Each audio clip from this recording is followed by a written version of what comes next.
Why won't you date?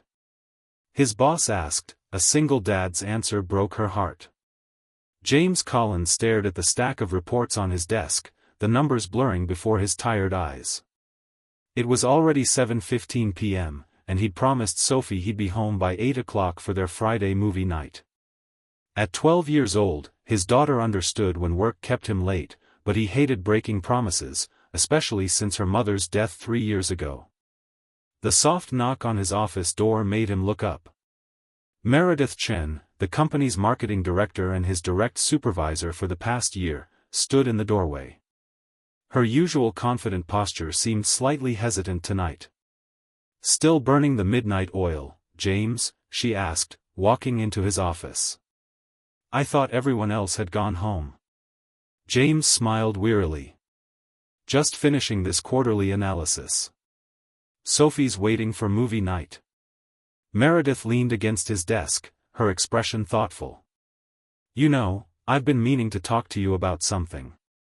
She paused, seeming to gather her courage. "There's this charity gala next weekend. I have 2 tickets and I was wondering if you'd like to go with me."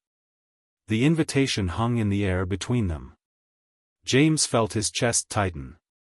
He'd noticed Meredith's subtle hints over the past few months, the lingering glances, the casual touches on his arm during meetings, the way she always seemed to find reasons to stop by his office.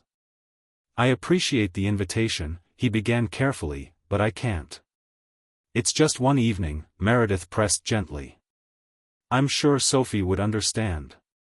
James looked away, absently touching the simple silver band he still wore on his right hand, his wedding ring, moved from his left after the first year without Elena. "It's not about that night specifically," he said quietly.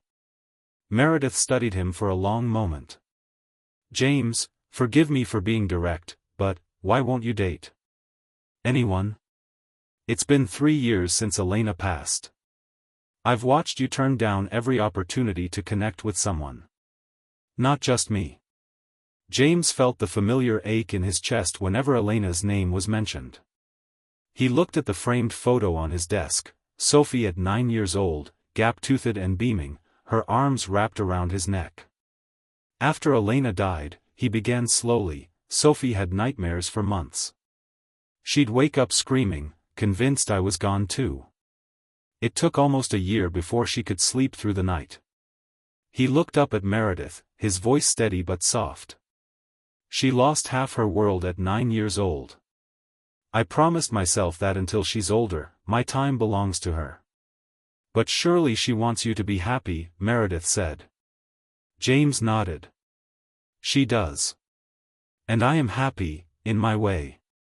But dating isn't just about a night out. It's about emotional bandwidth. Every minute I spend building a new relationship is time I'm not fully present for her." He pulled out his phone, showing Meredith a calendar app. Ballet on Mondays and Thursdays. Science club on Tuesdays. Therapy every other Wednesday. Weekend trips to visit Elena's parents twice a month. Parent-teacher conferences. Doctor appointments. Nightmares that still come sometimes. School projects. His voice grew more passionate as he continued. "Sophie's childhood is happening right now. She's only going to be 12 once. In 6 years, she'll be off to college, and then I'll have all the time in the world to find someone. But right now? Right now she needs me, all of me, and I refuse to give her anything less." Meredith's eyes had filled with tears. She reached out and touched his hand gently.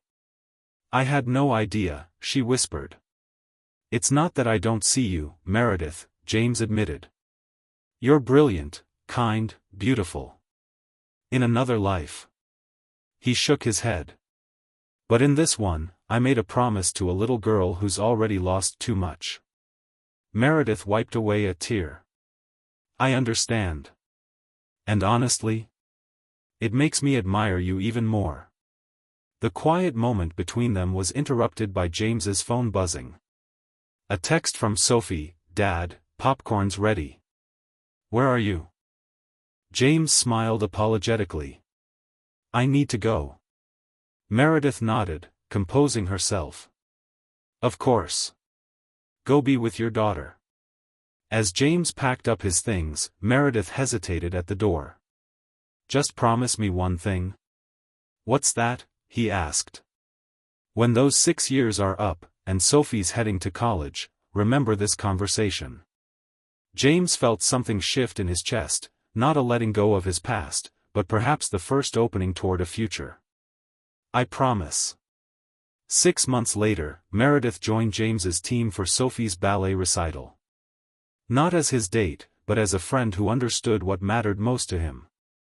And when Sophie took her bow, beaming with pride as she spotted her father in the audience, James knew he had made the right choice. Over the next few years, Meredith became part of their lives, helping Sophie with science projects, joining them for occasional dinners, becoming the kind of friend that both James and his daughter could count on. By Sophie's 16th birthday, when she blew out her candles and immediately asked, "So when are you two finally going to date?" James and Meredith exchanged a look that held years of patience, understanding, and something that had quietly grown between them. "Dad," Sophie said later that night, "Mom would want you to be happy. I want you to be happy too." James pulled his daughter into a hug, marveling at how wise she had become. "I know. And I am happy. But you could be happier," Sophie insisted. "And I'm old enough now. I won't break if you fall in love again." On Sophie's graduation day, as she prepared to leave for college, James finally took off his wedding ring. That evening, he asked Meredith to dinner, their first official date after 6 years of friendship. "What took you so long?" she teased, though they both knew the answer. "Some things," James said, taking her hand, "are worth waiting for." If this story touched your heart, please hit that like button and subscribe to our channel for more emotional stories that celebrate the complexity of love, family, and the choices we make. Every subscription helps us continue sharing stories that remind us what truly matters in life. Thank you for watching, and remember that sometimes the most profound acts of love are the ones nobody sees.